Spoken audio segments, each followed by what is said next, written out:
Shalom, selamat pagi. Kita ketemu lagi di hari Minggu yang cerah ini ya. Meskipun kita ngasih berjauh-jauhan, Kak Nes di sini dan kalian di sana, tapi tidak menyurutkan semangat kita untuk memulai sekolah minggu pada hari ini. Ya, Kak Nes mau mengajak semuanya untuk bangkit berdiri. Yuk kita berdiri dulu. Kita mau memuji Tuhan, tangankan tangan kiri.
Jalani pada hari ini. Terima kasih untuk nafas kehidupan dan kesehatan yang masih boleh kami rasakan, sehingga kami boleh tetap bersuka cita dalam nama-Mu. Sebentar lagi kami akan memulai ibadah kita pada pagi hari ini. Dengan pemimpin kami, sertai kami, sehingga kami boleh menyelesaikan ibadah kami ini dengan baik, dan semuanya itu untuk kemuliaan nama-Mu saja. Terima kasih Tuhan, hanya dalam nama-Mu kami sudah berdoa. Haleluya, amin. Oke, tunggu, jangan dulu. Kita masih bangkit berdiri. Kita akan memuji Tuhan bertambah-tambah dalamnya.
Diberikan kepada kakak-kakak sekolah minggu yang ada. Sebelumnya, Kak Agnes mau mengucapkan happy birthday, selamat ulang tahun untuk teman-teman kita yang ulang tahun di bulan Maret ini. Ada siapa ya? Ya, ada Sally.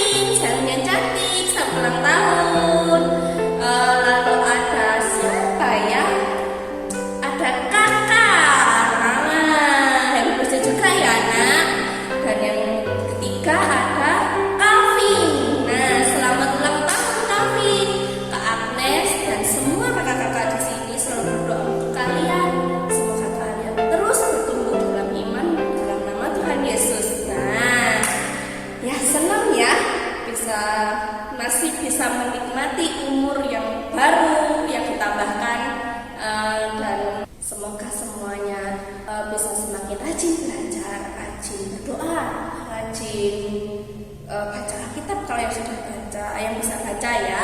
Dan pasti Kak Agnes juga berharap semuanya bisa sukses dan bisa memberkati orang-orang di sekitar kalian. Ya, kita akan memberikan persembahan, kita akan pujikan, persembahkan kepada Tuhan.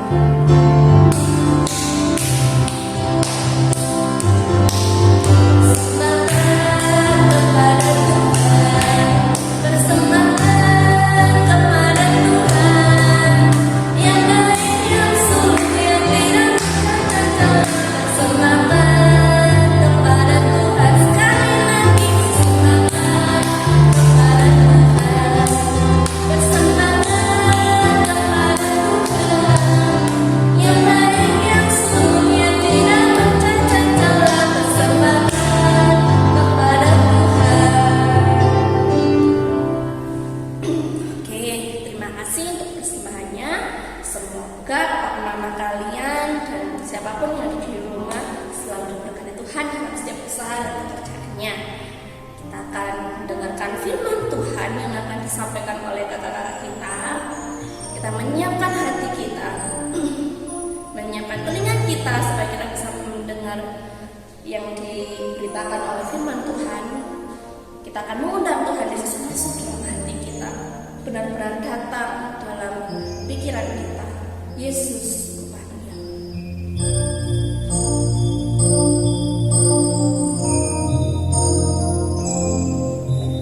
Yesus kupanggil, Yesus kuundang, masuk dalam hatiku. Yesus kupanggil, Yesus kupanggil, Yesus kuundang, masuk dalam hatiku, memimpin,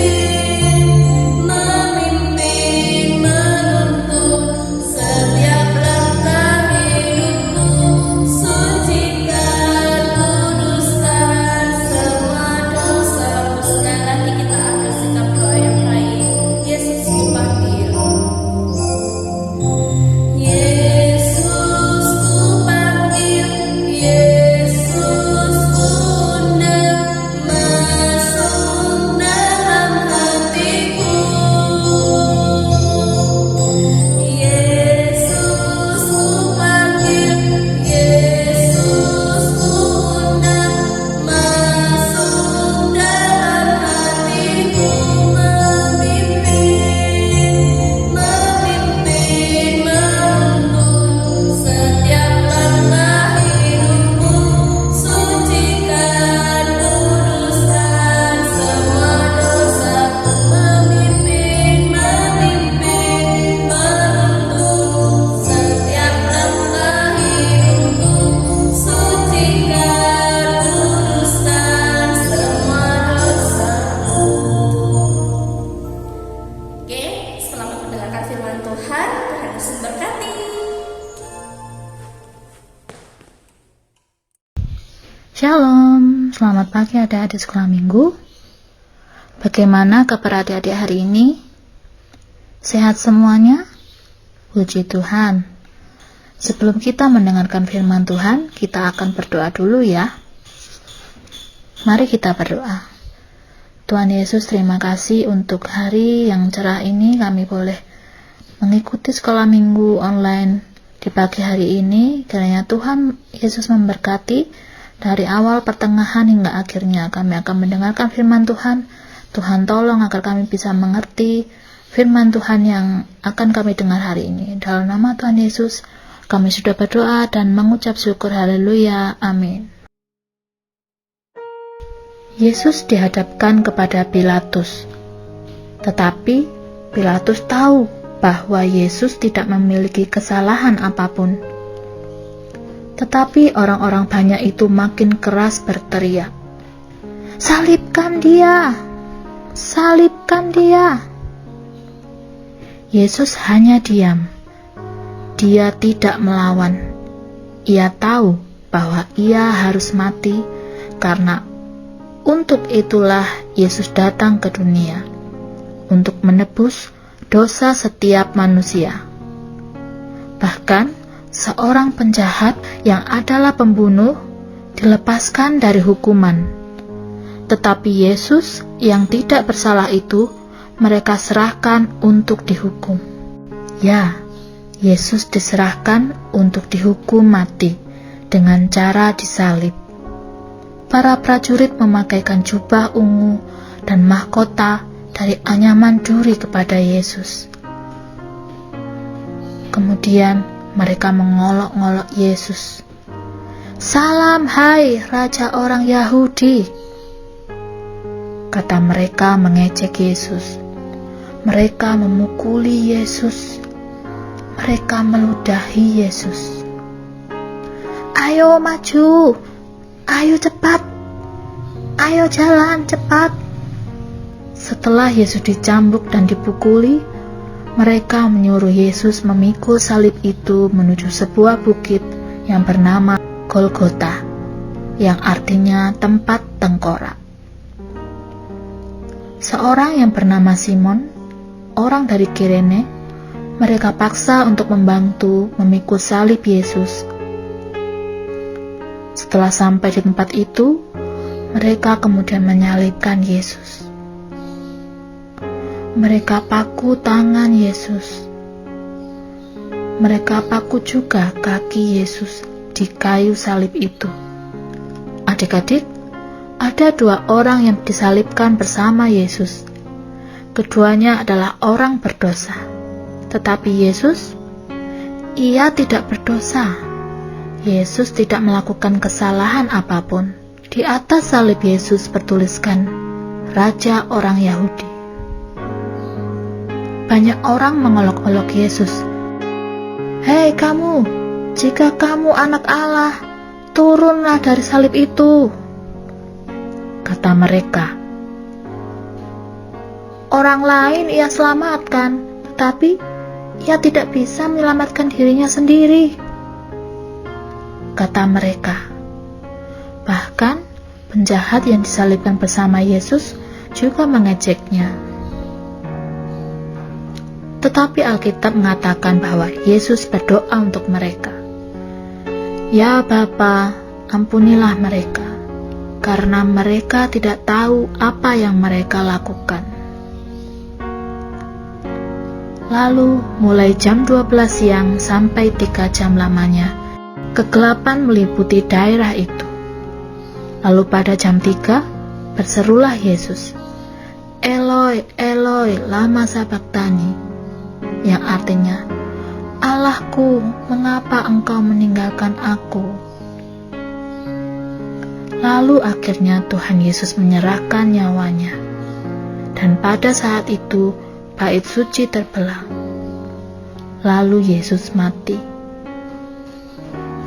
Kepala pasukan yang telah membawanya untuk disalibkan berkata, "Sungguh, ia ini adalah anak Allah." Nah, adik-adik, tadi kita sudah mendengar firman Tuhan. Apa saja yang dialami Tuhan Yesus? Ayo, ada yang masih ingat tadi? Ya, Tuhan Yesus ditangkap dan dibawa ke pengadilan.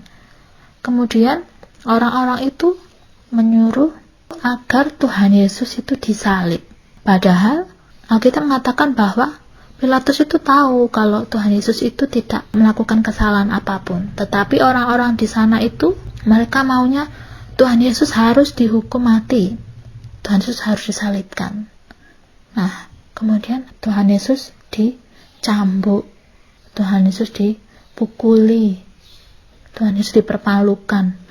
Ya, dipakaikan apa? Jubah ungu dan juga mahkota. Tapi mahkotanya bukan mahkota biasa ya. Tapi mahkota apa? Iya, mahkota duri. Nah, adik-adik bisa bayangkan kalau adik-adik kena duri saja yang kecil, itu aja sudah sakit. Apalagi kalau mahkota duri itu menancap di kepala. Dan banyak ya, bukan hanya satu. Ya, pasti sakit rasanya ya. Apalagi dicambuk. diludahi, diejek, mereka mengolok-ngolok Tuhan Yesus. Nah, penderitaan yang luar biasa, tetapi Tuhan Yesus apakah melawan? Apakah tidak mau disalib? Tidak ya, Tuhan Yesus tetap menyerahkan dirinya untuk disalib. Karena apa? Begitu besarnya cinta Tuhan untuk kita semua. Karena Tuhan datang ke dunia itu untuk menyelamatkan manusia. Jadi Tuhan yang menanggung semua dosa manusia ini. Tuhan gak mau manusia menanggung dosa itu. Jadi Tuhan sendiri yang datang untuk mati di kayu salib untuk menebus dosa kita.